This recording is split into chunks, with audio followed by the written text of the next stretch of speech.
Howdy, partner. You from these part of the woods? This is just totally on the fly. Just thinking about what's going on with these two major wars with Ukraine and Russia and the United States and Iran. And so with the United States Iran, it's been called the Israel War, right? And I kind of brought that to light regarding the Vietnam War, how the Vietnamese called it the American War. And with Russia and Ukraine. And so like I want to like pull back and just sort of like look at how chips are flying and where they may settle. And so the idea is like instead of getting bogged down with all of the data that's connected to these things and trying to make a statistical analysis, I wanted to get like key points, you know, uh, observed. So like with Russia, and the way I'm doing it is I'm kind of look at, who is not necessarily who is in the right, but who's the underdog. In other words, who's the one that's struggling, who's the David and who's the Goliath. And so with Russia and Ukraine, who's the David and who's the Goliath? And it's hard to remove the, who's right and who's wrong kind of a thing. We all know that Russia invaded Ukraine. So back in 2014, Russia invades Ukraine, and it starts like 2000. It starts February 2014, and it officially with the February 24, 2022. It was like full blown. So, but he did it. He did it before in 2014, and taking Crimea. And so first Crimea, and then later Donbass. So Donbass in February 24, 2022, and like basically like the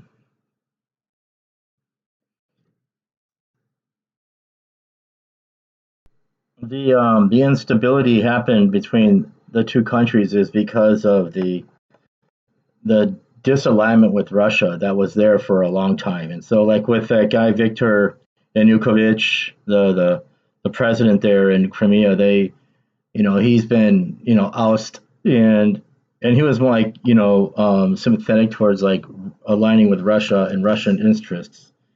And so Ukraine, I think, as Ukraine's like pulling away from Russian interests and their neighbors, there's like different groups of people in Ukraine that like they can live and let live maybe, but there's others that are like screw that, we don't like Russia, up in our tail. So and then there's like the whole Azov battalion. These are Nazi, like a Nazi legion or battalion in Ukraine that Putin was particularly upset with, and he wanted to protect Russian speaking Ukrainians in Ukraine, and so it seems like because I don't want to get into like who is right and who is wrong. I think it's obviously wrong to invade another country, but it doesn't mean that there was problems not happening in Ukraine that agitated Putin. So the one of the reasons why also is because he was afraid of the expansion of NATO, and there seems to be a certain amount of propaganda that we're flinging his way. Like we are flooded with a certain amount of propaganda against Putin, even though he's not a pussy cat. And so that's why I don't want to get into the quagmire of like the details, beyond like, removing Viktor Yanukovych from Crimea, and then eventually and then, Crimea, he takes over Crimea. And then that's in 2014, 2022, he invades Donbass and just, all this other stuff. Now it's just, the shit hits the fan.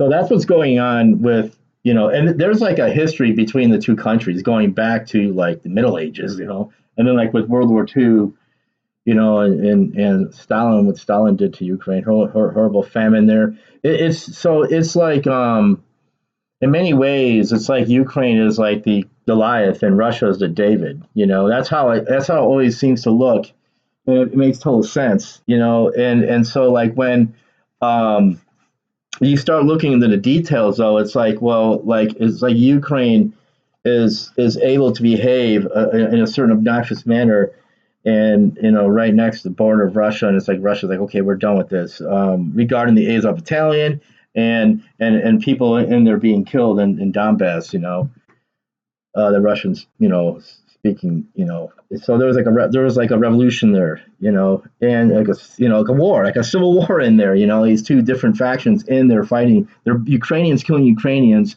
Ones that are more like leaning towards Russia are fighting with the ones that aren't. And anyways, so I wanted to like say, okay, well, it looks like now the reason why it's not like a okay, like black and white, it's probably that Russia was wrong for invading. Looking back, it's just like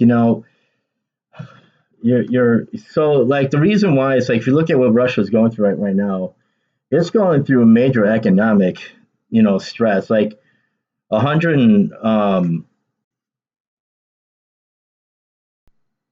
so if you're using the number 100 as a gauge, it's like if you're 100%, you reach 100%, your economy is dead. But like it's destroyed completely. But if it's like it's like between 30 and 40, or probably um, 40 out of 100. Like that's like I like to have numbers. I look up oh no, like a number kind of a thing to wrap around. And um and and so with the Ukraine, it's like 70, 90 out of 100, damage for the economy. And so that's how I'm using to see who's going to win the war. And so it doesn't mean that Russia's not going to have long term, you know, side effects. Uh, that's so it's like it lost, like as far as military or soldiers, it lost like over a million um, soldiers, probably a million and a half, a little less.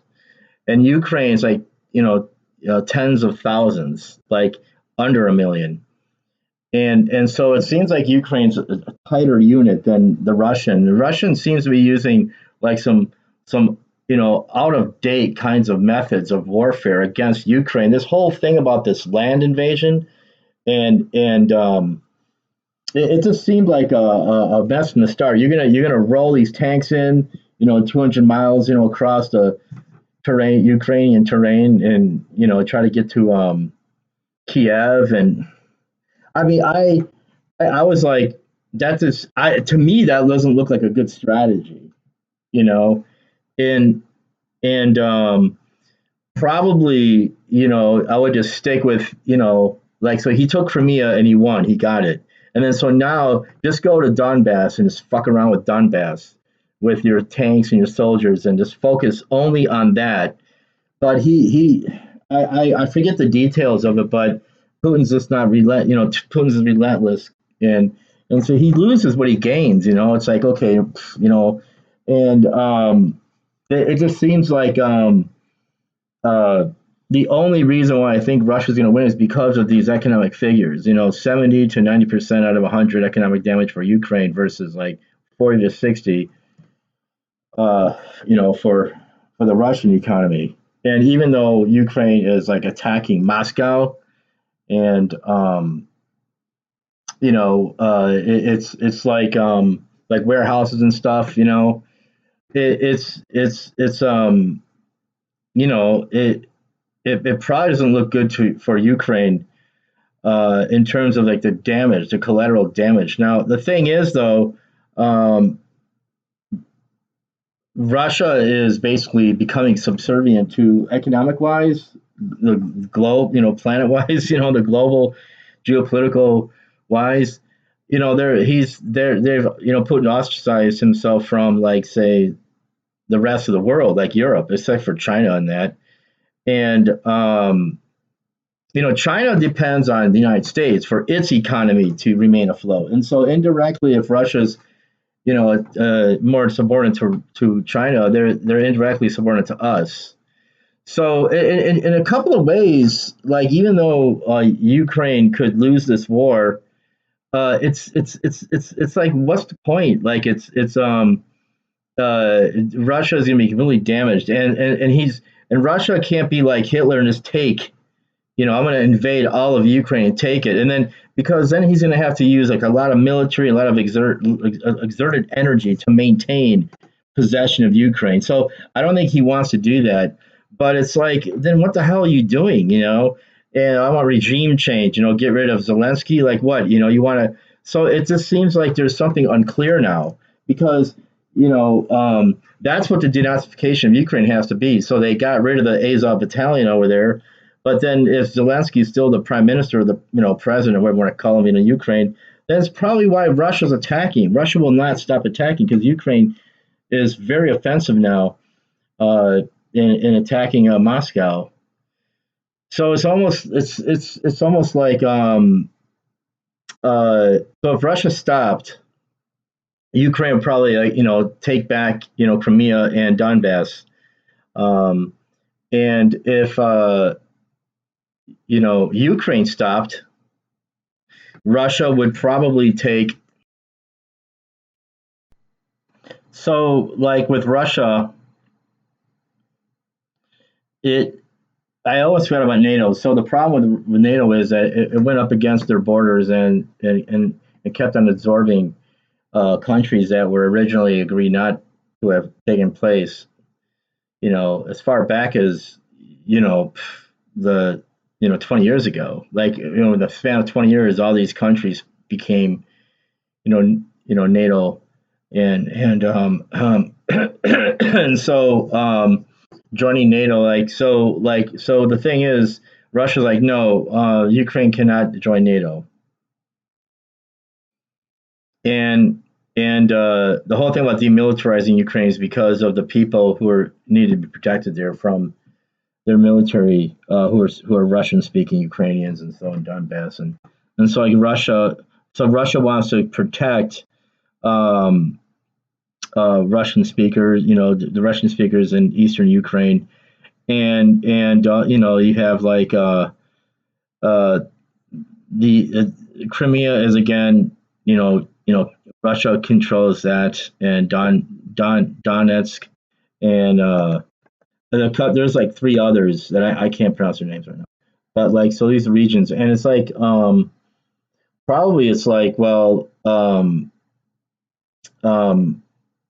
the real problem between Russia and Ukraine would probably be able to be more resolved if it wasn't for NATO. I think NATO is kind of like stoking the fire. So like if NATO wasn't there as an option, this probably wouldn't even take place. But this whole idea about joining NATO is it involves an international effort to stave off Russia. And so it becomes a sticky mess. And so what I try to do is not look at who's in the right, anymore. Just like the goal would be is to stop the war. That would be the goal because it makes a lot of noise and it makes you late for dinner. So it's like sorry to make light of it, but like it's just boom boom. It's like okay, let's stop the boom boom. No more boom boom, no more bada boom. You know, and so that would be the course to take as opposed to like well you're right and so well forget all that and I think the problem with that is people can't do that because of egos in that and like tradition and all this and so I think the thing is though if it was just Ukraine and Russia they might have been able to have resolved this by now people like Trump and all that they're making things he goes like I can stop the war in 24 hours so I'm reelected that's a joke and so the thing is Ukraine is although their economy is close to kaput, like 70 like 90 almost 90% of a casualty, report of their economy. And yet they're still getting aid from NATO countries. And I think even Turkey is supposed to give them some like missiles. And so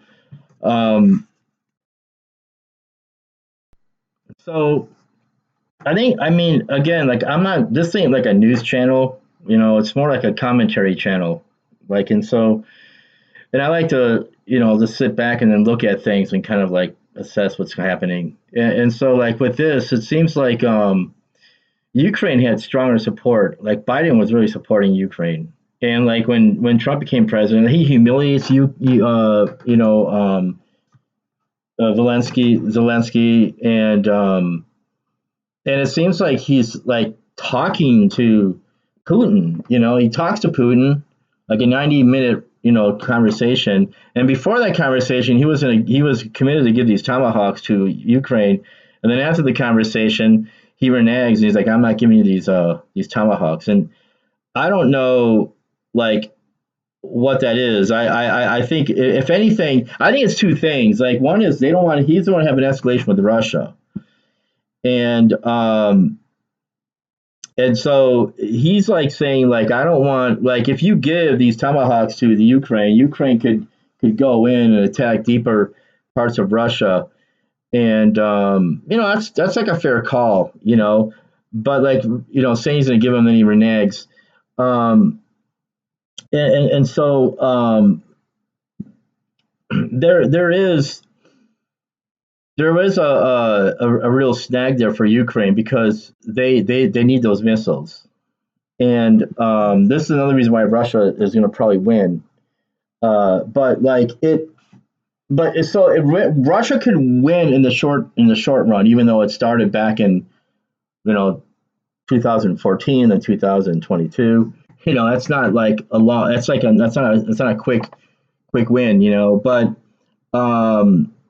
like so Russia could acquire Ukraine in those areas, but then no business with NATO, no commerce with NATO, no oil, no selling them oil or anything, and also the Russian economy. We'd have to look and see how is Russia's economy in another year because this is gonna continue. Putin wants to continue this war with Ukraine up and all the way through into like 2027.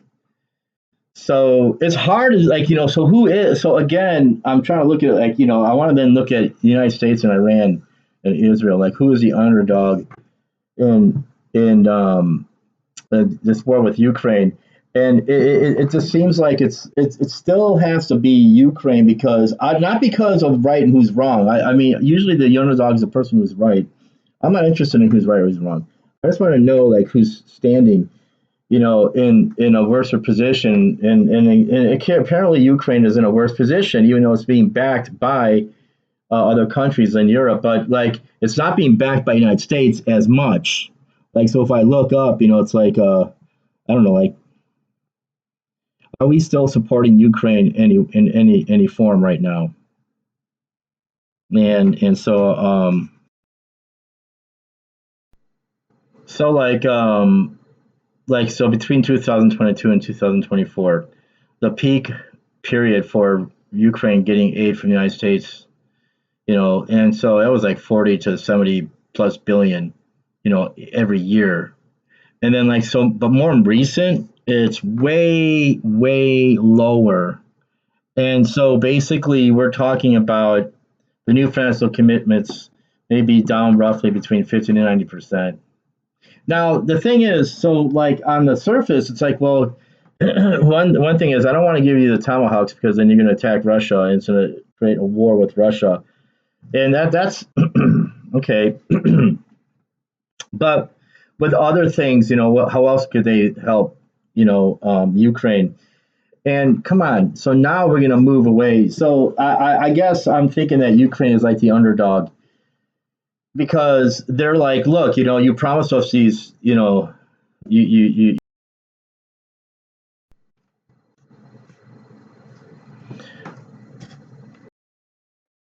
I think I made a mistake. I thought that I was recording, but I had paused. And so this is gonna be like it's gonna be like there's gonna be a cut, so this ain't gonna be too continuous. Um, I was talking about the economies of Russia and the economies of Ukraine to see who's winning what. I don't know. I don't want to find it. I can't really find it, but I know that the Ukrainian economy is like to 90% chewed up, and Russia is considerably less, like 40% or whatever chewed up. And so I'm thinking that if Biden was the president again, or we had a Biden clone, NATO would be more unified.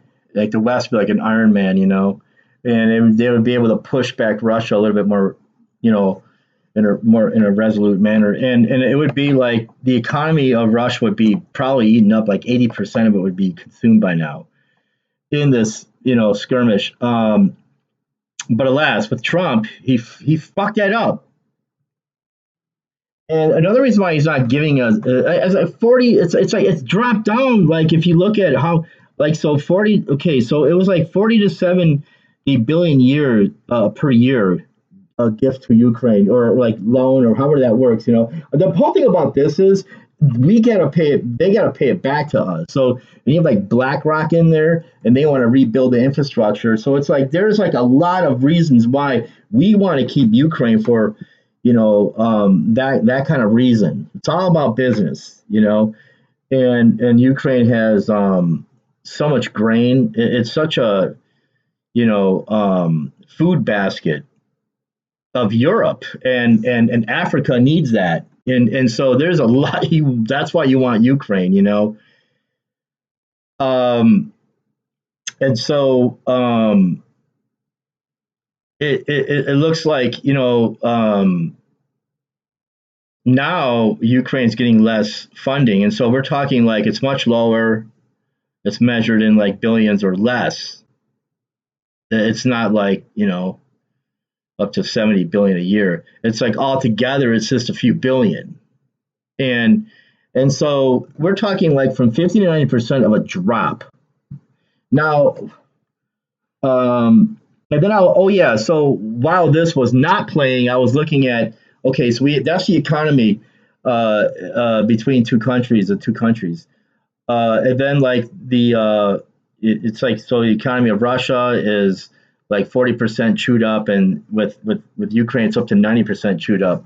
That's probably what I got. Russia might be close to 60. That's what I wanted to verify. So, but I'm not gonna, but like so. And then with the military deaths, Russia is like 250,000 plus, and Ukraine's like 100,000. So Ukraine's lost less soldiers, and but more civilians. And I think that in the long run, Russia is going to hurt for this. And I just like, you would have to have NATO and the United States, like, or you'd have to have Ukraine. The way this war is going to end is Ukraine says, okay, the land that you want to take, you can have. So it's 1, 2, 3, 4, 5 places or regions, and so the ones that if you study this, them. Crimea and Donetsk and the other, I think the other three, and so that's the only way you're going to stop Putin. That's the only way, and like here, it's immediately done. And the Ukraine will insist that the world has to let this happen. Like so, and the reason why is because then it's like, okay, we're gonna give you that, but then it's like we got to talk about this whole like joining NATO thing. After you make an agreement that we will not try to reclaim those lands, those territory that you took, that's the only way that war is going to end with Russia, folks. And what's scary is, it's probably too late to do like what I said would have been good if no Trump was in the White House. If no Trump is in the White House, it was mainly Democratic. By now, Russia's economy would be at an all-time low, like 90% all fucking chewed up, 80, 90% all chewed up. And there would also be more Russian soldier casualties. Meanwhile, the United States is fully committed to backing up Ukraine with the best state-of-the-art, type of commitment. And even boots on the ground if you have to. The thing is, it's just, like, talk about war of attrition. So the whole thing is, Putin was banking on a war of attrition against Ukraine. And what's weird is it's like you listen to him talk, and you see him. He seems so smart and so calm and collective and all that. Don't you think that NATO is going to try to stop you in the United States? With like with Biden as the Republicans, and so I mean, not in the white, not. I mean, the Democrats, not the Republicans are elected there. Did Putin know something? Did Putin know that Trump was going to win? Did Putin know that Biden, like the Democrats, are going to lose? So it's like, why did Putin do this? It's like, so then you got to start wondering, what if there's other players involved here? And then you go back to Russia Gate, and it's like, oh shit, what if that was kind of true? So the idea is like to avoid being a part of a conspiracy theory, click, and to avoid taking sides. The idea is just to look at like how the war could stop. And so you start seeing, okay, number of people dead on both sides, and then how's the economy doing on both sides. Now, which one is like still connected to the world and which one isn't? So it seems like Ukraine's still connected to the world, but Russia isn't. So that's why in the long term it's going to fuck up Russia. But it's too late to have a clean like break like we would have if Biden was always the president or if somebody like Biden continued. And people are pretty much backing him up. And so because I spoke to people who are like level headed and they're like liberal, they're Democrat, and they're totally like, yeah, man, Putin's a fucking piece of crap, and we've got to like save Ukraine from that shit. And but now with Trump as the president and him yanking everything upside down and left and right, it's just like he's all muddy. What's his intentions? What it's not clear. He's like you can tell he's trying to appease Putin, but it's like you're supposed to help the Ukraine, and we still are. We're giving and here's the thing: it's not even like this or that. It's a little bit of this and a little bit of that. That's what Trump is regarding this affair with the war in Ukraine. It's like, okay, you're giving less, considerably less, military support, and you won't give those Tomahawks. Now, so that's what's going on over there. And so to wrap it up, what's going on in Ukraine and Russia is, if we didn't have Donald Trump as a commander in chief, and we had a Democrat, they would have been like full-heartedly supporting the hell out of Ukraine. And the idea is to hit hard and use the war of attrition against Putin, who was originally trying to use it against Ukraine. And then again, why would he do that, knowing that people like Biden are in the White House? The Democrats are bastards. He hates the Democrats. He can't stand them. And he'd rather talk to people like Trump. And you know that Trump's just a fucking idiot, but he, at least, like he could work with Trump better than with, like Biden and all those people, those Democrats. And so because of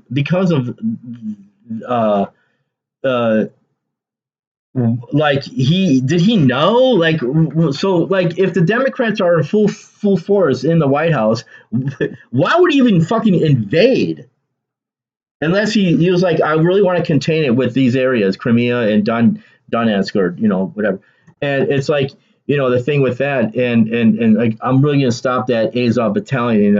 I mean, that once he went in, he had to have thought that there was going to be a change in the United States leadership, and it's going to be more like in his favor. I don't know, because he seems so smart. Why would you fucking do that? Why would you invade Ukraine and think that? So then you go, well, then maybe he wasn't too smart. He thought that it was going to be like, a couple of months and there was going to be victory. If that's the case, he's a fucking idiot.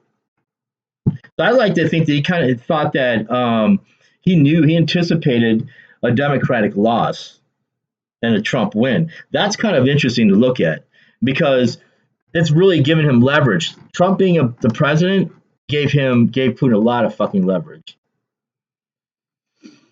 So that's why we are at where we're at. It's really hurting. Trump being president is why. That's why Ukraine's economy is up to like 90%, grizzled. And so if Biden was still president now, or if that, a stroke of miracle or whatever, somebody like him is still president, that economy in Ukraine would probably like 60% grizzled, and Russia would be like 80% grizzled. It would have been flip flopped because we would be like, we're the leader of the world. We're showing the world how we unite with NATO and how we're pushing this oppressor Russia back from Ukraine. The whole world's get to see that, and it would earn respect from all these other countries like China, and that's like, ah, shit, yeah, look at that, yeah, wow, look at that. Um, that's not the case. And so now going to like Iran, what happened with Iran, and that's Israel's war, and Iran getting involved because of what the Houthis and what's happening in like helping Gaza and abroad, like what's going on there in the Middle East. It's like there's a lot I still don't know, but it's like the the whole thing about Iran and Israel being like, if we're like sitting at the table and like, hey, this whole thing about Iran and Israel, you'd find out that like Iran was like being triggered. And so like, and who was the instigator doing the triggering? It was Israel. So like, like this major trigger where Iran's responses to an Israeli strikes against you know Iran, personnel and facilities, and so um, that's like somewhere in Syria, like in 2024, uh, Iranians were killed there, commanders in that, and so it just gets so you could really just get like in that whole mess. That's one of the things, and you have this regional influence. So make no mistake, Iran is the most powerful Arabic nation there, and the reason why Israel has any kind of power, at all, any Semites, Iran is the strongest there. But like the reason why Israel is even stronger is because of the backbone, United States backbone, and so again, it's like, so like I think that with Ukraine and Russia, they would somehow be able to figure it out. But with us meddling, it just drags it on. And at least with the Democrats in there, the idea is attrition against Russia, and Russia will eventually somehow fold or whatever. But not unless you make you got to make a compromise. Russia will not stop fighting. So the Democrats were wrong in that area. It's like, no, you got to compromise with this guy.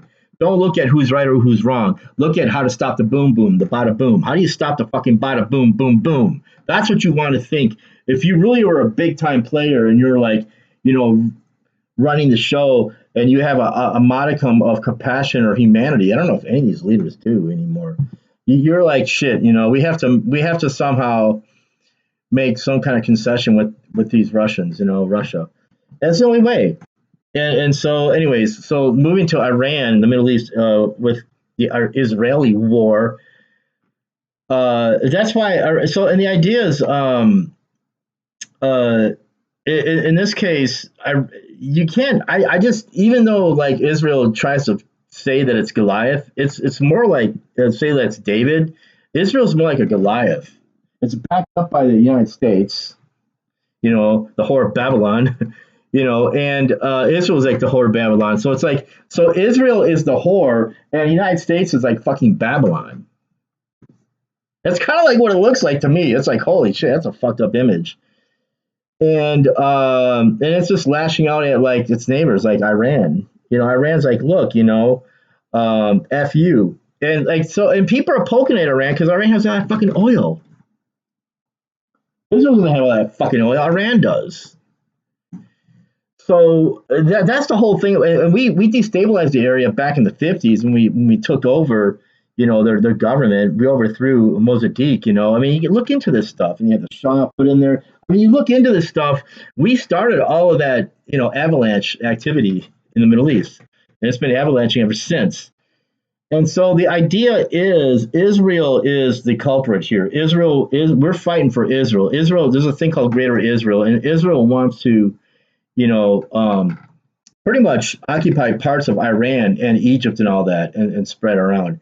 And so their argument is against the expansion of Palestine, like, including the Gaza Strip in the West. Western, like the Western Strip and the Gaza. Uh, yeah, yeah, West, yeah, Gaza, the Gaza Strip. And it's if you look at the map of Israel, and Gaza is such a small sliver in there, and so but it would probably be a thing where you'd have to expand the God, like the Palestinian territory, have like a two state solution for Israel. It's the only way to stop that. And so you have to get rid of the Israeli, officials there, like Netanyahu and all that stuff. Like, you remember, Kanye West, and Alex Jones. He's like, let's talk to Netanyahu, and he comes out with a fishnet, and then like Yahoo, the drink, Netanyahu, and and so it's like, because he is the culprit. Like, Netanyahu is a real freaking culprit, and all those people there. And then there's these Zionists that just back them up, and these billionaires, donors, and all that supporting all this. And then on top of it, the religious, you know, action of the United States that they want to believe that we have to usher in this Armageddon there, and so that Jesus will come back. That's they really believe that, and Israel is playing that tune for their benefit, and it's like the true religious Jews are the ones who are against what Israel is doing. Like, you have these Israeli police tackling these freaking Hasidic Jews. It's bizarre, It's almost something out of a Woody Allen picture, And so, like, what's going on with Iran is based the war with Iran. That's basically the underdog. Iran's basically the David, and these guys are the fucking Persians. They've been around for like thousands of years, and here we are, like, falling into another Vietnam quagmire. Just like we don't understand Vietnamese way of doing things, we don't understand how these Iranians are doing things, because, like, we totally underestimated them. We totally underestimated them, like Putin underestimated Ukraine, if that's what he did. I mean, because the thing with Putin, and still it's like, dude, don't you feel like a complete fucking asshole? you're still boots to the ground in Ukraine. If it wasn't a quick fix win, you're just a fucking idiot. And so now he can't backtrack. He can't. Well, I made a mistake. That's the problem with that kind of mentality. There's a problem with that. Instead of, like, we've got to stop this fucking war. I got to get, I can't. You can't stop this train, once it starts down the track. And so, and guess who's doing that kind of, script or playbook with the skirmish in the Middle East? The United States and Israel, not Iran. Iran's like, no, we're defending ourselves, you know, and Iran's not going to stop. And so, like, we miscalculated, and so now it's to the point, like, there are like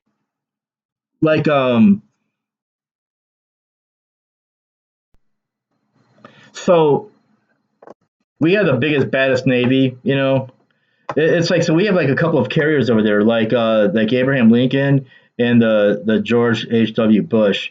So the Abraham Lincoln, like, these seamen been stuck there for over 100 days, and we're talking about poor quality, limited food options, and just limited everything. And then, like, so it's really bad. And then, like, with the Bush, the George H.W. Bush, the toilet explosions, the plumbing there is bad. It stinks to all high heaven. So in both situations, there's like system failures in both carriers, in one shape, size, form, or other, and the morale is really the morality is really down. And so the Department of War is like saying, we have to have this, like, warrior ethic, and we have to, keep face, including what we share in social media. So it's like, that's all they're getting. You can't even give them food. You cannot even supply your sailors with the necessary tools that they need in order to be, a strong, navy in, those foreign waters, like, and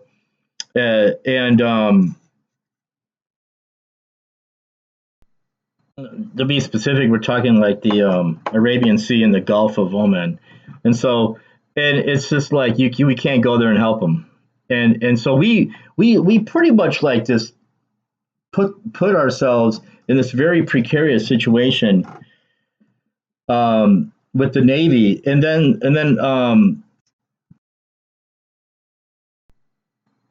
hey, ever wonder why we're not sending our military there, our soldiers there?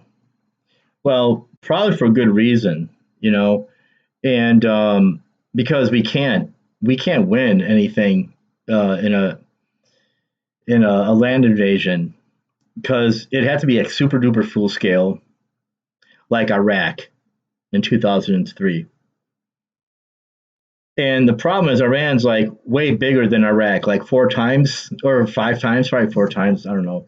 And Iran has a large ass military, missiles, drones, and this difficult ass terrain. And so we're talking like you would need hundreds of thousands of troops. Well, it's a second Vietnam, It's a second. The Vietnam of the fucking desert, the desert Vietnam.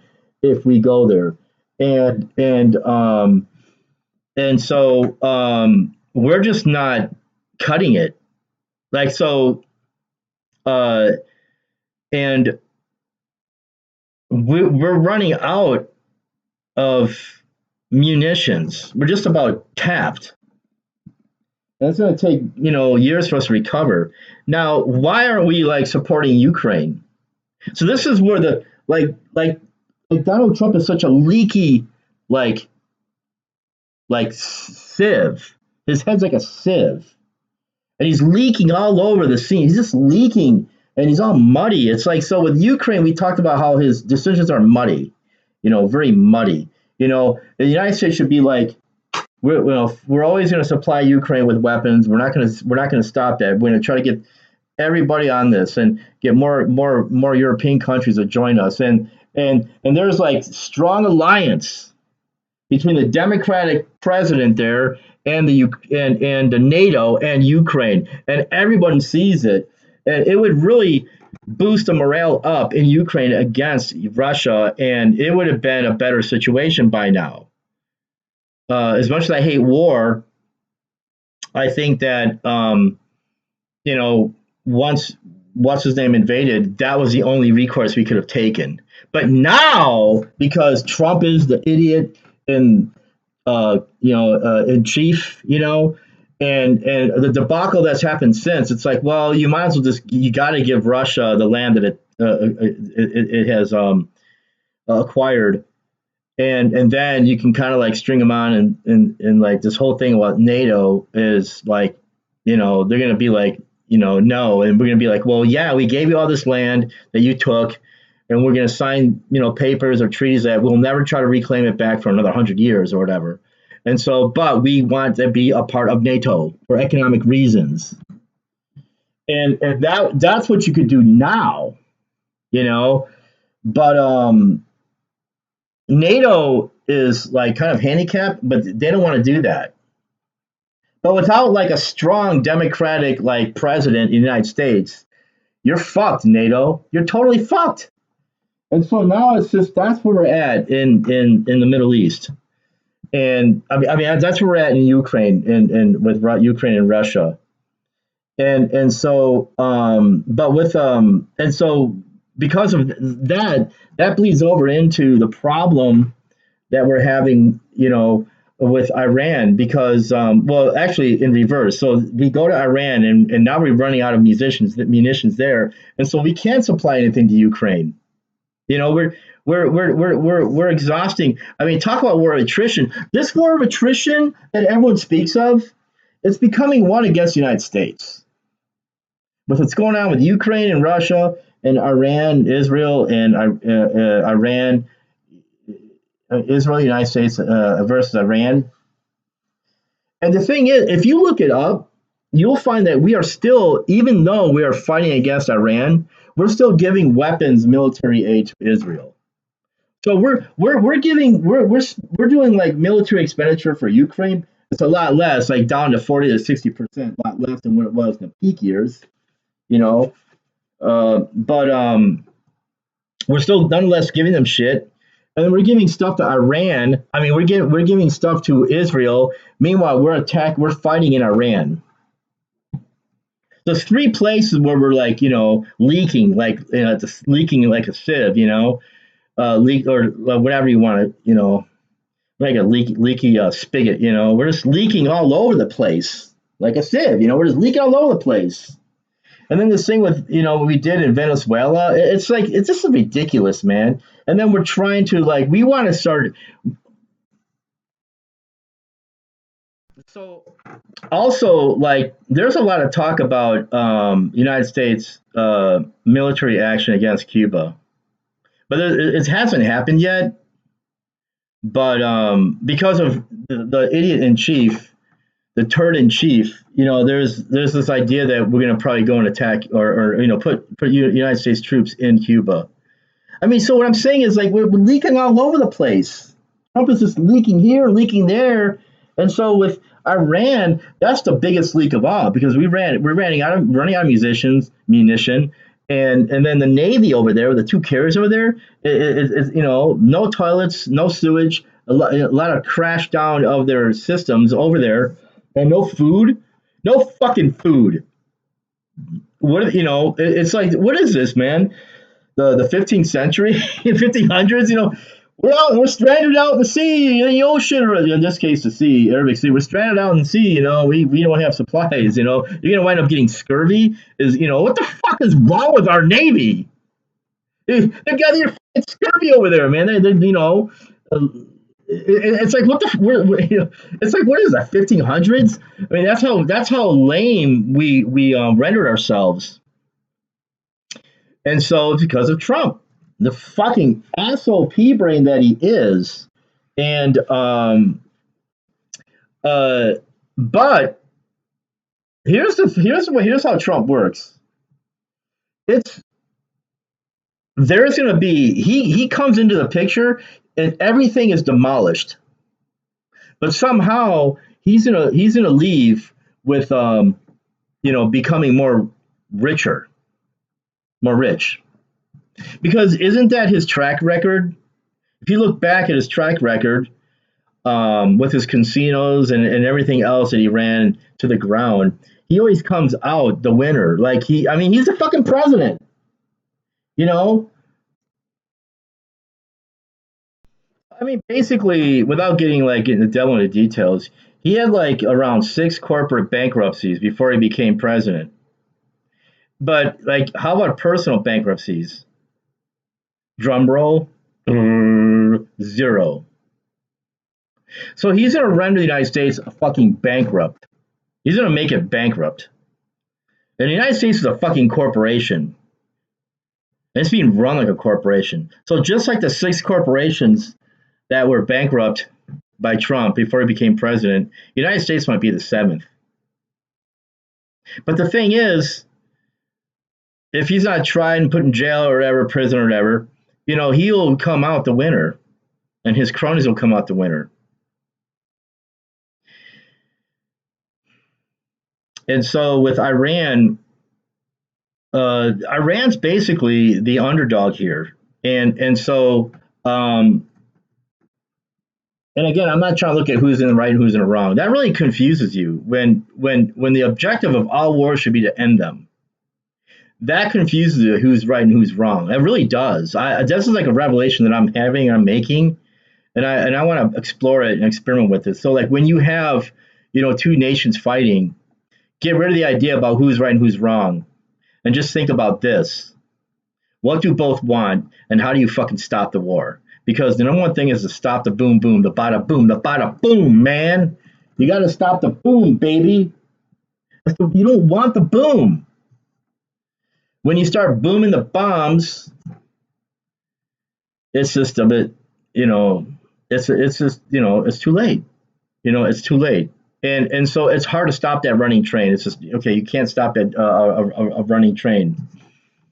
And so, anyways, so like Trump, zero bankruptcies, but like at least six corporations he ran to the fucking ground before he became president. So the United States is probably the seventh corporation he's going to somehow run into the ground, which is happening in real time right now.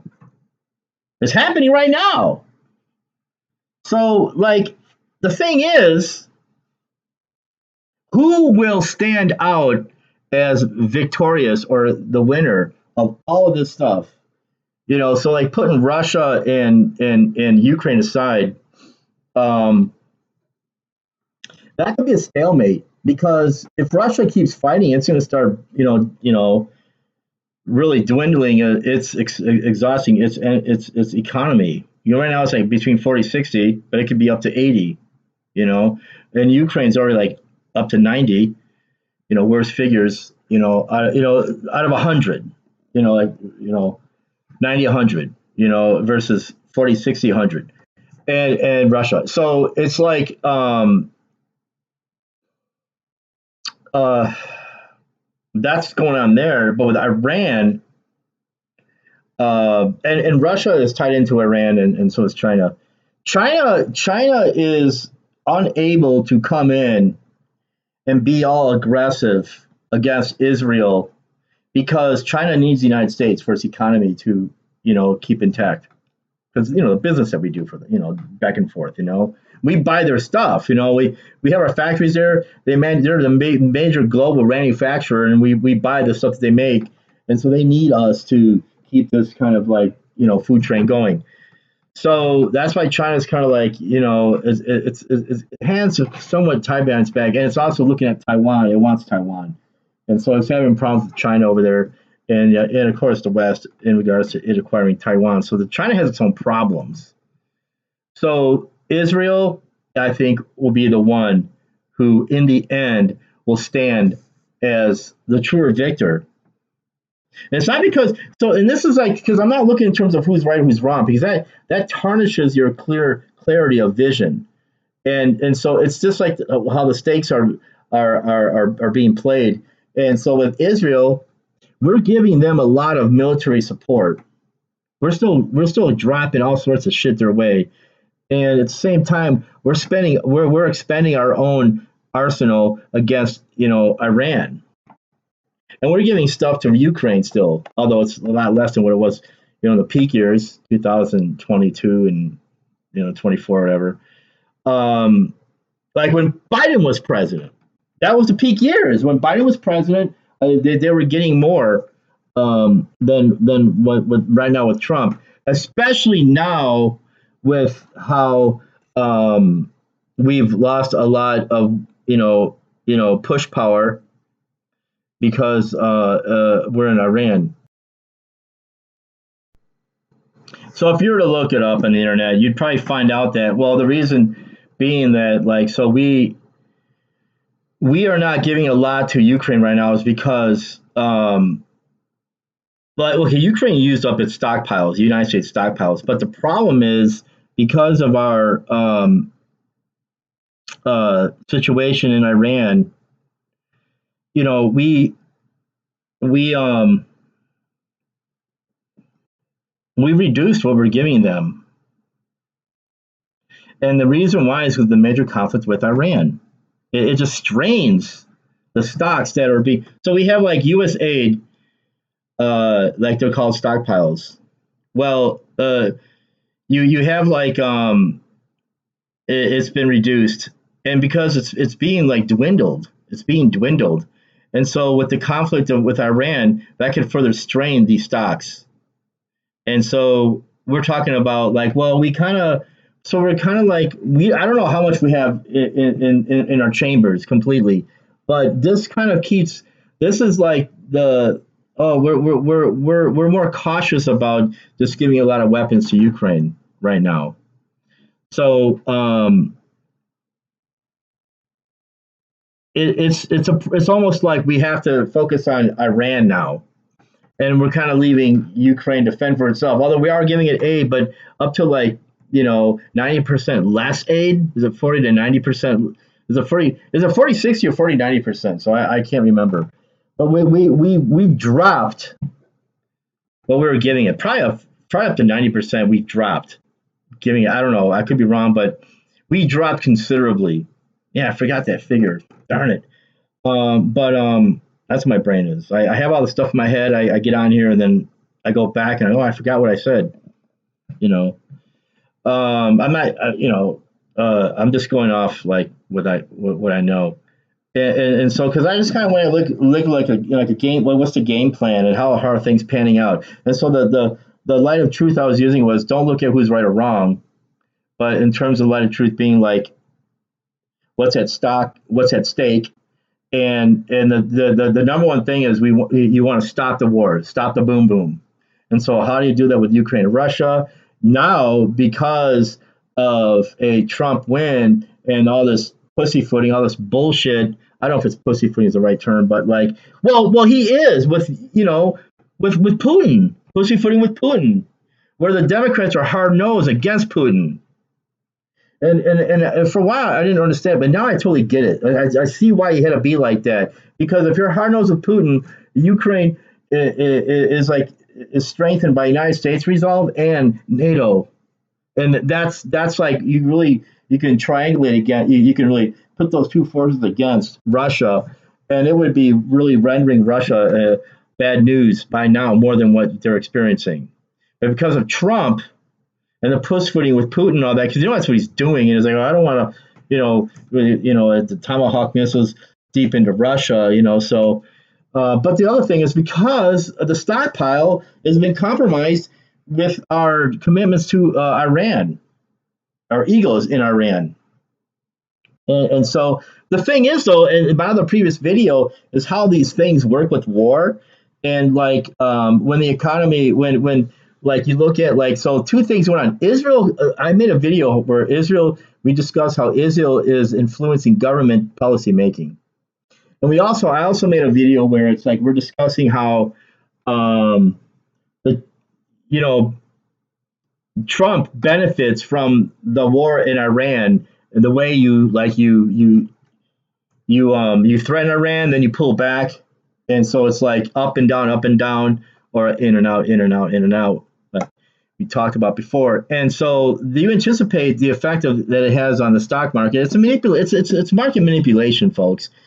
And watch that video. You see how it does benefit him, and it's all legal. And that's what I'm saying. He could fuck up all this stuff, and he walks away with more money, and he has his fan base still like, hanging on his tail. It's just like, and so that's how it's always been with him. His whole life, it's always been like that with him. And unless you can like put him in jail like they did Al Capone or whatever, it's like he's gonna always, he's like the shit monster. You can throw all the shit on him, and he since he's made of shit, it makes him stronger, And so now he's made more billions of dollars being the president. Before he was president, and now he has a few more billion, not million, billions. He's 6.5 billion. Or before that, he was like 1.5 billion. That's all you gotta fucking know. And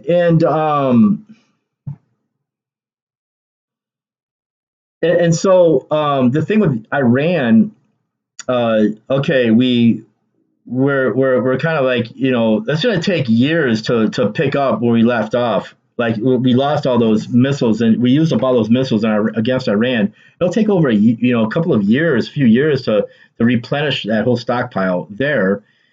And we can't have boots on the ground because it'll be a disaster. So it's stalemate. And so you have attrition. You have an attrition going on there. Just like you have an attrition going on with Russia and Ukraine. And we're all being attritioned. And we're all straining. It's not just like one is straining, the other one is not. And so while all the straining is going on, guess who's making out? Who's really making out in all of this? It's Israel.